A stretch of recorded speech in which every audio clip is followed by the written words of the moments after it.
I am worried about the potential of autonomy to do really spooky things, especially kind of like the Skynet scenario. Takes over all the weapons and then nukes us all.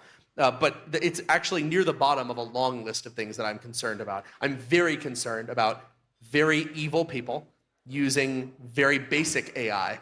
I'm much more worried about that than I am about extremely advanced AI wanting to wipe us out on its own. I'm more worried about the bioweapon stuff that I talked about. I'm more worried about people who are doing things irrationally in conflicts because they're the hardest to predict and the hardest to counter. And down near the bottom of that list is the Skynet scenario. Now, in the meanwhile, there's of course a lot of fears people have around autonomy and the way that it's used in conventional conflict. I think that the only way that you can impact that is to actually do it. It's like with Anduril, we always have a human in the loop. There's always a person who's telling the AI what to do. It's not making any life or death decisions without a person who's directly responsible for that happening.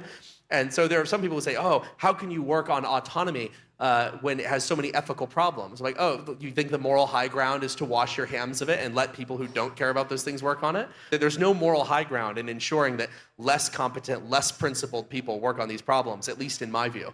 And on top of that, I think autonomy is going to be similarly important compared to nuclear power. Imagine if the United States had tried to set international norms around the use of nuclear weapons or nuclear power if we had not had any nuclear weapons or nuclear power. Like, it would have been a joke. We never could have done it. The only way the US in particular can lead is if we actually are involved. That's the only way that we could potentially help regulate artificial intelligence in a way where it doesn't become a really big travesty internationally. So I'm spooked about it, but I think we'll manage it.